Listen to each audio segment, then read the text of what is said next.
Hi, hello. வணக்கம் and welcome to this is movies review Tamil. இந்த movie ரிவ்யூல Demonte colony part 2 இந்த மூவியோட ரிவ்யூ பத்தி தான் பார்க்க போறோம். ஸோ இந்த படத்தோட ஒன்லைன் ஸ்டோரி என்னன்னு கேட்டீங்கன்னா, படத்தோட ஹீரோயினான பிரியா பவானி சங்கரோட ஹஸ்பண்ட் பார்த்தீங்கன்னா, ஒரு கேன்சர் நோயாளியா இருக்காரு. அவர் என்னதான் அவருக்கு கேன்சர் இருந்தாலும், இவங்க பார்த்தீங்கன்னா, அவர ரொம்ப லவ் பண்ணி கல்யாணம் பண்ணிட்டு ஒரு கட்டத்தில கேன்சரையும் க்யூர் பண்ண ஆரம்பிச்சுர்றாங்க. ஆனா ஏனோ தெரியல, அவங்க ஹஸ்பண்ட் பார்த்தீங்கன்னா, ஒரு கட்டத்தில சூசைட் பண்ணி இறந்துர்றாரு. ஸோ இறந்து 6 வருஷம் கழிச்சு, என்னோட ஹஸ்பண்ட் என்கிட்ட எதையோ ஒரு விஷயத்த சொல்ல வராருன்னு சொல்லிட்டு, ஒரு சீனா மாங்க கிட்ட போயிட்டு, என்னோட ஹஸ்பண்ட் இந்த மாரி பேசணும்னு நெனைக்கிறாரு. நான் பேச முடியுமான்னு கேட்கும்போது, அவங்களும் அவங்களோட ஹஸ்பண்டோட ஆவிகிட்ட இவங்கள பேச வைக்க, இதுக்கப்புறம் இந்த கதையில நடந்த சுவாரஸ்யங்கள் என்ன? அவரு ஏன் அப்படி சூசைட் பண்ணிக்கிட்டாரு? அத அவர் பிரியா பவானி சங்கர்ட்ட சொன்னாரா? இதுக்கிடையில அருள்நிதியும், டிமாண்டியும் எப்படி உள்ள வந்தாங்க? கிளைமாக்ஸ்ல என்னாச்சு? இதுதான் இந்த படத்தோட மொத்த கதை. இந்த படம் பார்த்தீங்கன்னா, டிமான்டி காலனியோட ஆஃபிஷியல் 2ண்ட் பார்ட் தான். ஸோ அந்த படத்துல என்னென்ன நடந்துச்சுன்னு சொல்லிட்டு இந்த படத்தோட ஒரு 1 நிமிஷம் சீக்வென்ஸ் மாரி காட்டியிருப்பாங்க. அது முன்னாடி படம் பார்த்து ரொம்ப நாள் ஆனாலும், அத ரிலேட் பண்ணிக்க பார்த்தீங்கன்னா, ரொம்பவே நல்லா இருந்துச்சு. பொதுவா பேய் படங்கள் அப்படின்னு நீங்க எடுத்துட்டீங்கனாலே, அது மேக்ஸிமம் சக்சஸ் ஆயிடும். ஸோ இந்த படமும் பார்த்தீங்கன்னா, 2ண்ட் ஹால்ஃப கம்பேர் பண்ணும்போது, 1st ஹால்ஃப் ரொம்பவே நல்லா இருந்துச்சு. அந்த டிமான்டி காலனிக்கு முன்னாடி சில விஷயங்கள் நடந்தாலும், பிரியா பவானி சங்கர் யாரு? அவங்க ஹஸ்பண்டுக்கு ஏன் அவர் சூசைட் பண்ணாரு? அது ரிலேட்டடா என்னென்ன மாதிரியான பிரச்சனைகள் இருந்துச்சு? இதுக்குள்ள எப்படி அருள்நிதி வந்தாரு?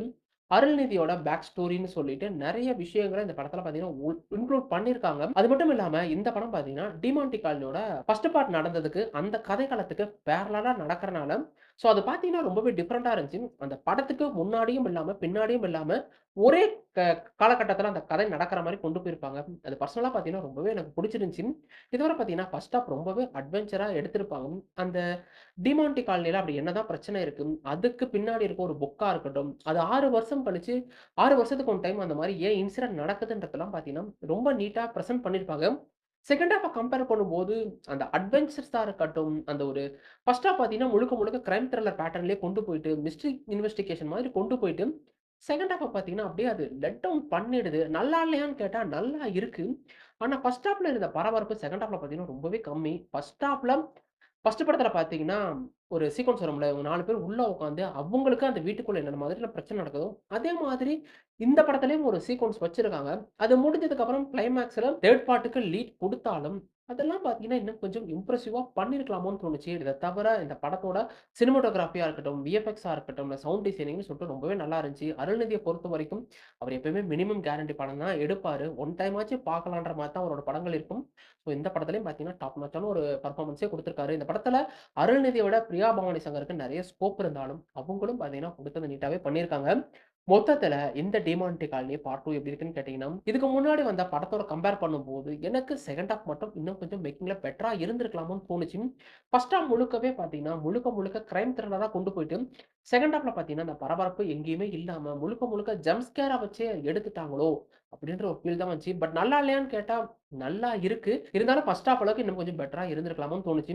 இத தவிர டெக்னிக்கல் டீமா இருக்கட்டும், சினிமாட்டோகிராஃபியா இருக்கட்டும், விஎஃப்எக்ஸ்ன்னு சொல்லிட்டு ரொம்பவே நல்லா இருந்துச்சு. கொடுத்தத பார்த்தீங்கன்னா, எல்லாமே நீட்டா பண்ணியிருக்காங்க. 1 ஹால்ஃப்ல பார்த்தீங்கன்னா, எந்த ஒரு ஜம்ப் ஸ்கேரும் இல்ல. பட் 2ண்ட் ஹால்ஃப்ல நெறைய ஜம்ப் ஸ்கேர் இருக்கிறனால, குழந்தைகள கூட்டிட்டு போம்போது கொஞ்சம் பார்த்து கூட்டிட்டு போங்க. இத தவிர பார்த்தீங்கன்னா, 3 பார்ட்டுக்கும் லீட் குடுத்துருக்காங்க. பார்க்கலாம் அந்த படமும் எப்படி இருக்குன்னு சொல்லிட்டு. இந்த படத்துல பார்த்தீங்கன்னா, பெருசா அடல்ட் கன்டென்ட்லாம் எதுவும் இல்ல.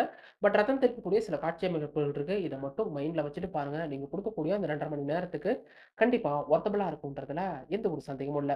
இந்த வீடியோ பிடிச்சத வீடியோல குடுத்துருங்க. அப்படியே சப்ஸ்கிரைப் பட்டன் குடுத்துட்டு, பக்கத்துல இருக்க அந்த பெல் ஐகானை கிளிக் பண்ணிக்கங்க. இன்னொரு வீடியோ பார்க்குறேன். அதுவரைக்கும் பாருங்க. கீப் வாட்சிங், keep supporting, subscribe to movies review Tamil.